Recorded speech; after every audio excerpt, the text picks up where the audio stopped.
Welcome back to Day 9 Daily number 601, where we learn to be a better gamer. Ooh! So in this game we just saw that there was some kind of cool plays to pick off the expansion. However, I want to look at this moment that's going to happen at 7:30. Okay, 7:20, fine. The replay won't let me rewind. Yeah. Here's the moment where we normally see Protoss players after they do something crazy aggressive to kill off the third. Actually, I need to back up to 7:20, it seems. This is a bad Protoss base. This sucks.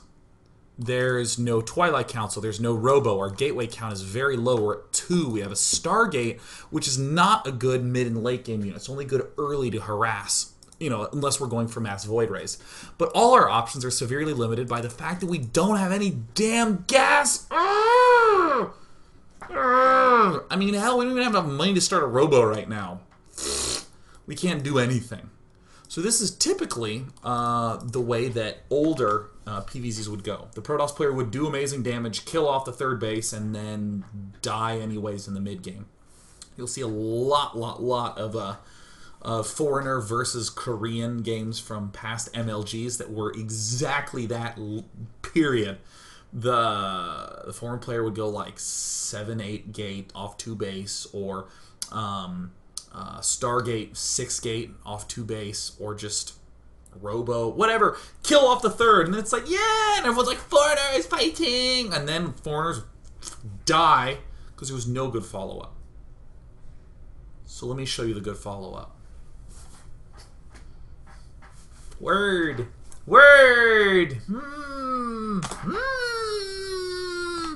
Let me show you that follow-up. And it makes a lot of sense.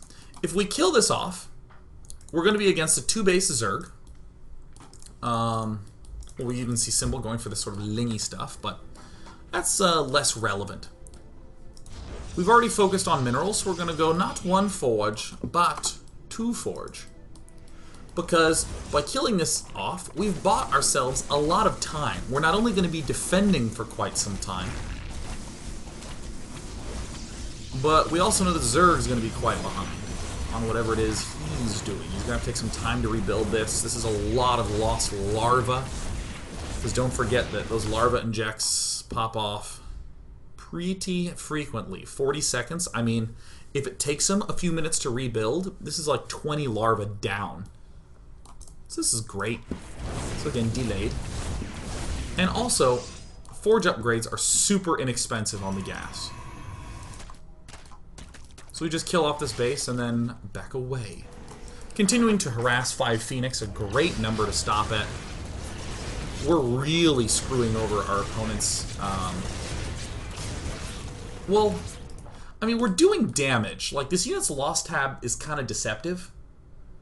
Because, I mean, it looks like Symbol's just getting wrecked. But Symbol has a much farther ahead infrastructure than Trap does. Trap is still trying to, like, get his extra geysers up, and gas is like super uber critical for Protoss. All this Phoenix harass and all this Zealot harass is just delay. All this really does is delay.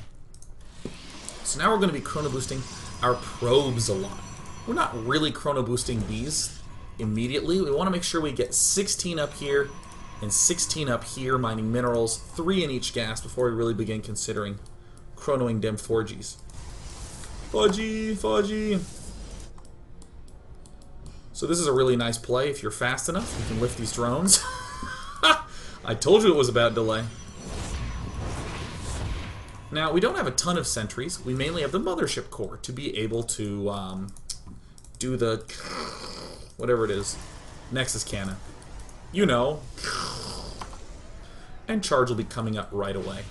Why charge? Because we're low on gas, which is why we went for these forge upgrades anyways, and this pretty much expends all of our gas. So we're going to be building a lot of zealots. We can't be getting a lot of stalkers. We delayed our gas, man. So we're just going to go ahead and focus on the zealots.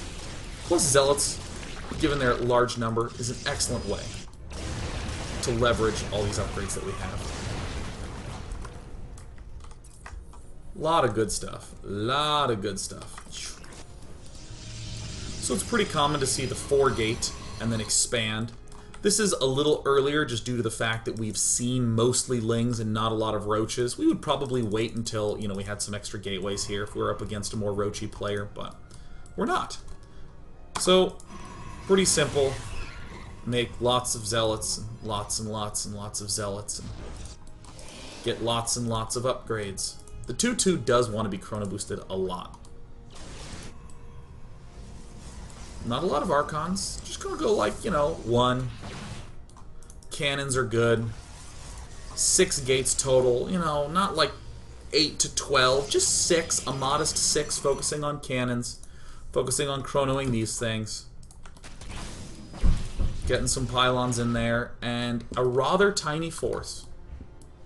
Striking at a rather unusual time. Not really tied to much of anything. This is primarily a read-based thing, and also this just recently finished up, so we know that we can hit them while it's hot. Not a ton of archons, it's mainly just speed zealots. And trap identifying the time and GG. Cool. So what we're going to do now is we're going to watch one more game where we'll see a very similar play in a rather different situation. And we will have ourselves a happy oogling. So, are these the first games? Yeah, there it is. Going right into it. Literally no delay. So here's the same player we saw last time. Again, this is first from WCS Korea round of 32. An interesting, unique build. 14 gateway. Why not 13? Because pylon scout. Whoa, right? Why on earth would you scout after pylon? Literally what? Literally. Literally WTF. Why scout so early? What I'll first do before we end up exploring Zerg timings is I'll show you what the hell first is even doing. First, chrono boosts his heart out, and then he goes for Nexus on 18. Then he builds a pylon behind and gets a bunch of gas. This just looks weird. This looks weird as hell. And then he gets a cybernetics core up, and then a zealot. It's like, this build is like something in between a gate first and a nexus first. It's basically like a, how can I get away with nexus firsting and no forging? So it's a frankly odd play. But let's look at some timings and we'll see the reasoning behind it. To understand said timings, we come back to the 2-minute mark when I first WTF'd. Literally. I literally did it. So, building this gateway down here. So, as we head into this base, a couple things are going to happen. What is this probe first stopping here doing? Oh, okay, you're not early expanding. If you are going hatch first, I'll just, you know, block it. And I'll be an annoying douche. Great. But we don't see anything. We're going this way. We're ready to whip around if there's a probe. In fact, if we zoom in, you actually see the dotted line of first ready to whip back around and select. So he's going up. And we're noticing it's getting there right after 2 minutes. Why is that such a significant time? Well, for one, we can block, but for two, we'll see the spawning pool timing. Ah, I know that he's going for pool first. This is going to be a useful example for understanding scouting. Simplest rule of scouting. Unless you're specifically looking for something, don't scout. And when you say looking for something, you need to be able to say what it is and why you will change. And the somethings are categories. In the first game, what was the something? We're checking to see if he's going 6 pool or something else. More specifically, 6 pool or standard macro long-term play. Is he trying to kill me now or later? And if the answer is later in any way, we cut all the corners, skip the cannons, get the stuff up. But we only need to know that around the time that we are going to build our cannon. We only need to know that around the time that we're trying to build our cannon. We don't need to go, pylon, scout, and try to find out early, because that's way earlier than we're going to be doing anything with our cannon. Way the hell earlier. So what happens if first gets here and sees a... Actually, let me back up a bit. So why then would first scout so much earlier? Because he's going to do a big change based on what he sees. And he needs to know early. And we'll see that. So if he's up against a 6 pool, well, no problem. He's probably going to go gateway, pylon, something like that. Some players like to go cybernetics core, geyser, and just chrono zealots and get the cyber core faster. Big variety of possible answers for 6 pool that are easy. I mean, you could actually just go like forge and just kill him. I like the second gate follow-up. Anyways, so he doesn't see it. So what does this mean? Alright, he's going to have lings at some point, but not super hyper fast. So cool, I can begin chrono boosting away. I'm going to be as annoying as humanly possible. I don't think there's anything wrong with going pylon there. But first wants to get up his nexus a tad sooner. So now we're going to see first bounce back in. It's 3 minutes. We can't see the pool's finished, but we know that it is, because it's 3 minutes. So even though it's tiny and little and subtle, first is actually clicking here to see, is there gas, and 2, is there idle larva. So he clicks on this, sees there's actually nothing wiggling. So that means that the queen...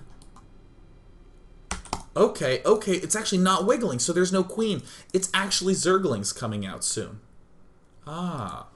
So first, a master of timing is going to do the just barely there plan. He's going double forge. He's going to go cybernetics core. He holds the front to spot the lings, and then he's going to be getting his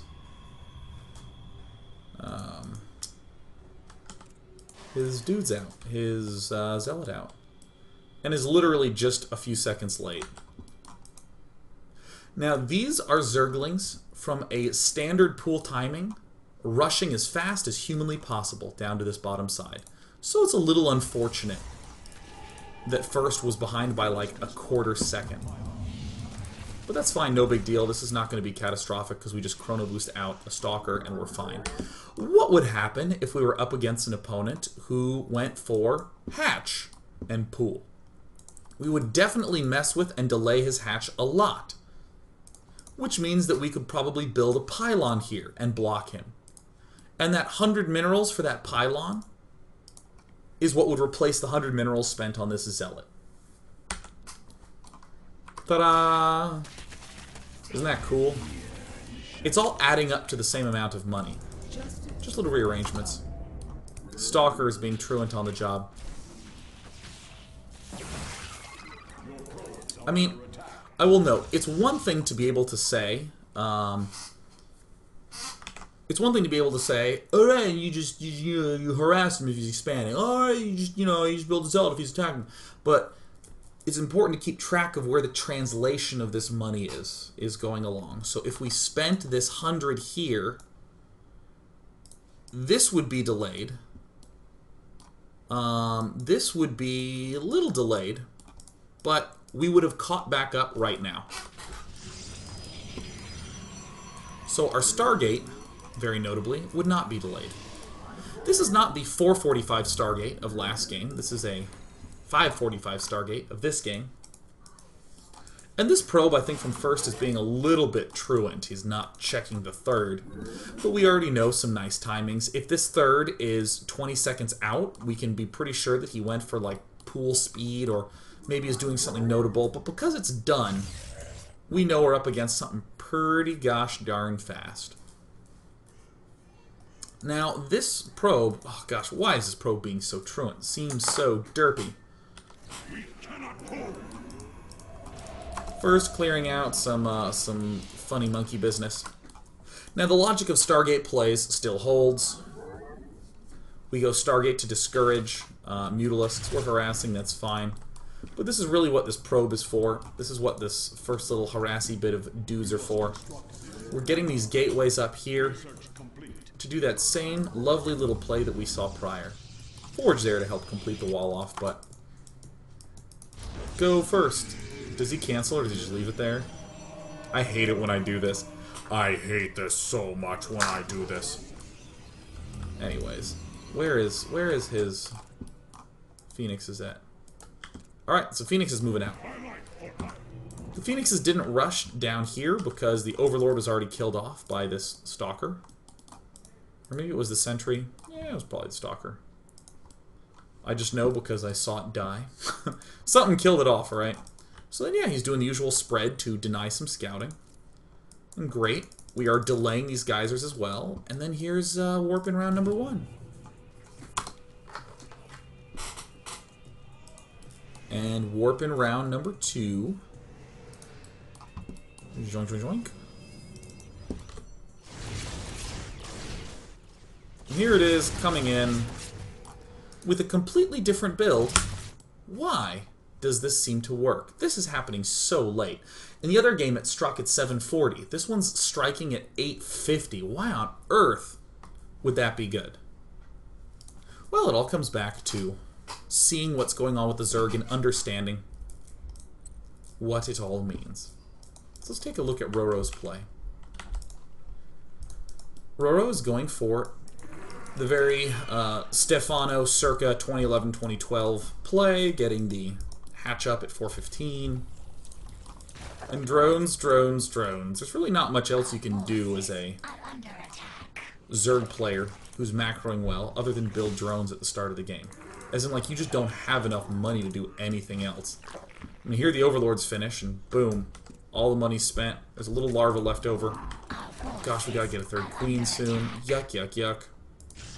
Row, row, row is my crowing. Typically 6 minutes is the earliest you will see gas geysers. Occasionally it's triple gas at 6:30. Gosh, we still have like a full 3 minutes. How on earth did things go so awry for Roro? Roro is like literally skipping a ton of stuff. He's skipping a ton of defense. He's just treating this as though it was a Forge First early expand. So he's going for real swift play. Evo Chamber, Roach Warren, Lair, all real fast. Trying to poke up yet again. Trying to spot around yet again.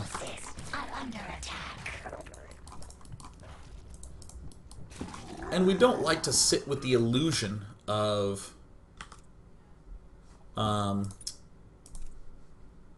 we don't like to sit with the illusion that Zergs are capable of having everything all at once. That would be far too ridiculous. Zergs can't really have that much. And Roro is doing an intelligent read. He's saying, well, it's 8 minutes. I really should be seeing either some gateway units move out, or I should be seeing some air. So there's the air coming in. Or there's the anti-air coming out for this air that's real close to coming on in. And this might look like a bad play from Roro, but this is actually brilliant. The timing of it's brilliant. He scouted around. He just got a little bit unlucky that he didn't spot this probe pylon.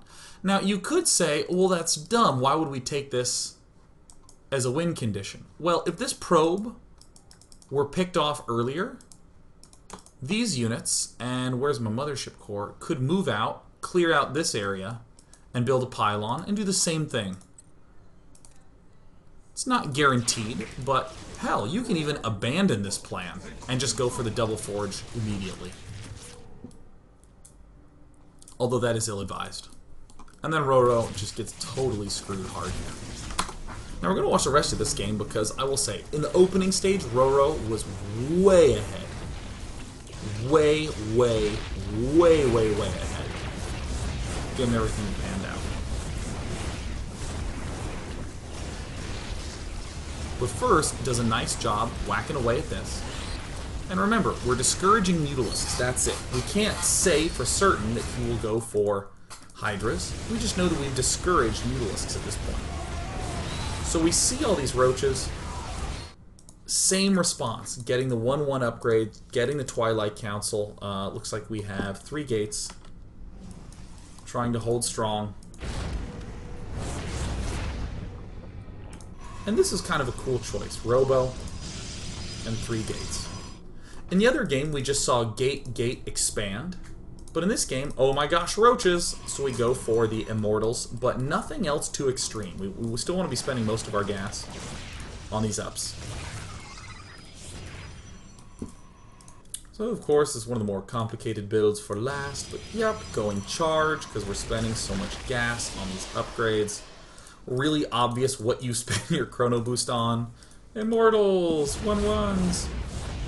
This is also common and good, throwing this expansion down early to either get it up early and have an advantage against a macro player, or to force an engagement of his units now, cancel, but pick a lot of juicy stuff off. Holy crap, actually, I don't know why I don't make a bigger deal about that more often. That's actually really, really important. You'll often see Protosses throw down expansions, and you're like, dude, there's a lot that can kill that off. Ugh. And your Protosses seem to get away with it all the time. And again, you throw it down early, because if you're up against a super macro player, you need to get it up early.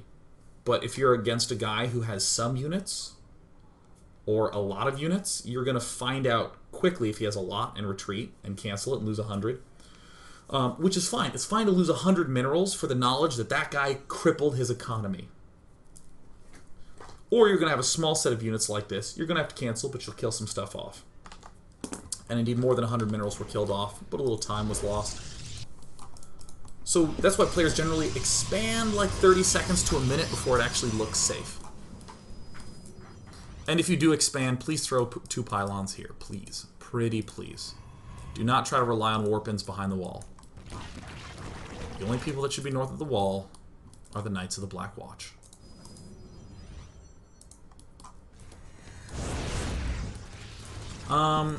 So I'm actually a little baffled by this timing that a lot of players seem to continually use, which is to push when this 2-2 is like halfway done. I actually cannot really explain it, but the more I watch, the more I'm just like, oh yeah, that... I mean, this is when players seem to go for it. I don't actually have a good reason, because I haven't studied it that hard. The point of this daily was not studying that attack timing for me. I decided the point of the daily was the cuteness of these builds. So, this is one of these reasons that makes me go, I don't really know why that attack timing is so popular. But that's fine. First has plenty of time to get up his expansion. And we're seeing a noticeable lack of Templar in this mix. And that's fine. Zealot, Sentry, Immortal. Really bad versus Muta. But that's fine. We've discouraged him from going Muta because we opened Phoenix. And we attacked frequently to be able to know what he was up to. We saw some Infestors. We've seen Roaches. We're chronoing to 3-3. So again, I don't know why it's the attack timing that players use. The attack logic is, well, you know, we want to know and all that stuff. So I'm actually going to speed it up. And go to the first cannon. The very first one. 13 mutas are coming out. Blind Blank, great play. You always need to get Blind Blank. Just the, I don't know, I just went for Blink. That's what I did. Archons, he's losing Archons, oh no. And then Mutalisks come in. However, one of the best things about Zealot Archon-based forces is that they are sensational in base trade scenarios. Mothership Core sits back. It does this sort of thing. Zerg players at 1-1, we are at 3-3. We rip down everything. Photon overcharge might happen at some point. Warp Prism Zealots in the Moon Burst. killing off everything. Now, I'll note the muta count's at 22. It looks like it would be horrific for Protoss, but Zealot Archon are really good in base trades. They're specifically good in base trades because the Zerg really only has minerals left over to defend, and Zealots are pretty good against spine crawlers and amazing versus lanes, so we can rip through these pretty well. He's going to be spending all the rest of his jazz on the Mutars.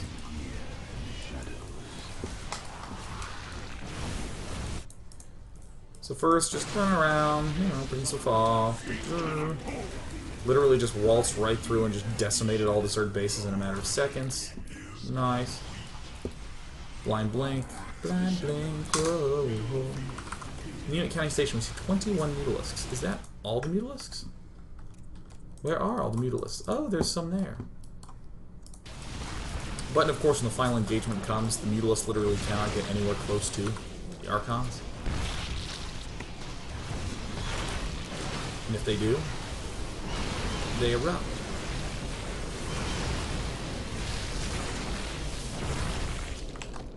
Let's take one question, because that was long segment 3. I'm going to take the best question ever while I recap. In today's daily, we saw, in parts 1 and 2, we saw some really nice opening timing. Knowing what Zergs do in a sort of meta sense, what the timings of those are in a meta sense, and why this these openings from First and Trap on Newkirk Precinct skipped so much stuff and seemed to cut so many corners. It was very safe, very smart, very sexy. And then we just, broadly, in all 4 games, we saw the way that this Phoenix play manipulates Zerg away from Spire, but then all these cool follow-ups that we can do, such as this Warp Prism drop, or all-in in 1. And then we also saw this kind of cute delay warpin, where we warpin, we wait a little bit, and we warpin, and we wait a little bit, and we go! And we kill a third a lot.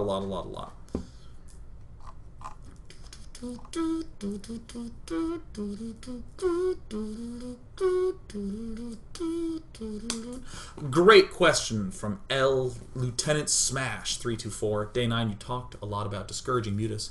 But what if the Zerg player just decides to go mutas anyway? And we have already built the other tech that is useless? Like the Robo? Wouldn't it be better to know for sure that he isn't going mutas? Well, you can never know for sure in StarCraft 2. But to answer the question, what if he just decides to go mutas anyways? He won't really be able to do that much because we have a lot of Phoenixes already. And I wonder if we can actually look at this in this game. So let me actually come to this